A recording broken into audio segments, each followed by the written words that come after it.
Okay, welcome, Collins. I still have you here, and of course, we're talking about the CAF Champions League and the Confederation Cup. All four Nigerian clubs qualified for the next stage, and it was scintillating fixture that we are now having, more tougher than the one we had that the all four clubs won. And of course, we are talking about Kano Pillars. They will be meeting FC Maghreb of Morocco. North Africans we know play what do you call it, the European kind of football. When you watch Nigeria play against an European side, it's always a great game of football. So I expect I want to be very sentimental right now. Kano Pillars, the Nigerian champions. I mean, they're a team to look out for, and with the structure they have in terms of management, and it might not be what it's supposed to be, but then I think they're getting it right. So with the support, and then you have a good technical advisor in the name of Modi. I see them going past this stage. Enyimba, the people's elephant. The people's elephant, actually. They will be meeting Smoa of still Egyptian club. I mean, another North African. Yeah, another North Africans. Long trip, for the away fixture, and I think when you look at the way both teams qualified, when you look at Enyimba came off a 4-0 aggregate victory over Buffaloes, and then you want to believe that they are going to do well against the Egyptians. Don't forget, a certain Fonudo who didn't play at the preliminary stage is now going to be available for them, and you know what that guy is capable of when he wears the jersey of Enyimba.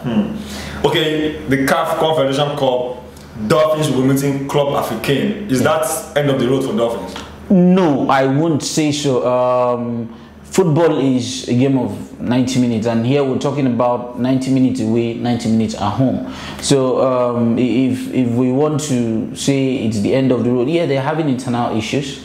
We had a couple of days to the last fixture over the weekend. There were issues of non-payment of salaries, and boycotting training. But then the Nigerian spirit that we have, we know how to get things done at the dying minute, but it shouldn't always be like that. The club's management should find a way to make sure that, look, the continental competitions are where you make a lot of money, because it's like a money spinning, what do you call it, machine. So for me, I think they should try and get their house together, pay these players, put them in the right frame of mind. Get them to be more focused, and then because motivations is what spur players to do pretty well. So I think if the management of Dolphins do what they're supposed to do, Dolphins should get it right. But it's a tough tie. It's a tough tie. It's a tough tie. Warri Wolves versus Deadbeats of Ethiopia. Wolves. You want to say they are firing from all cylinders right now, but then as the competition progresses, the test becomes tougher. So for the Wolves, Okudu has just been named an interim coach. Because Paul, their technical advisor, Paul Aibugun, is on the training with the NFF right now in the UK.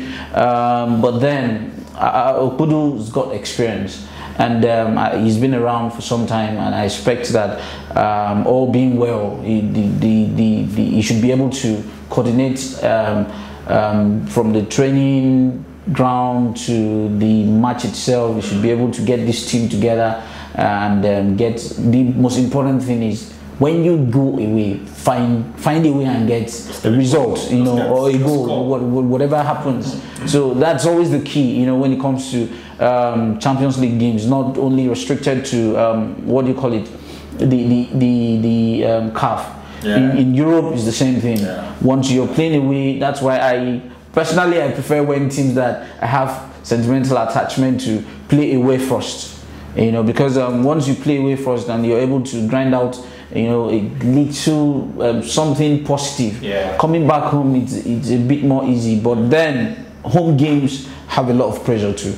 Okay, the Nigerian League starts on the 7th, and these fixtures are going to be played on the 13th, the weekend of 13th of March.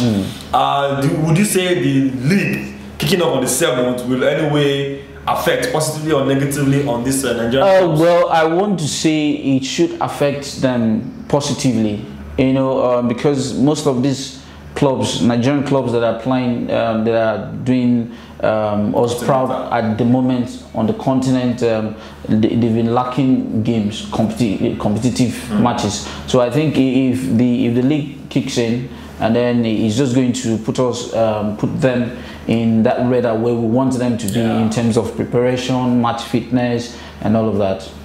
Okay, thank you very much, Collins. We wish all Nigerian clubs the best on the continent of Africa. Until next time, I am Israel Ojoko.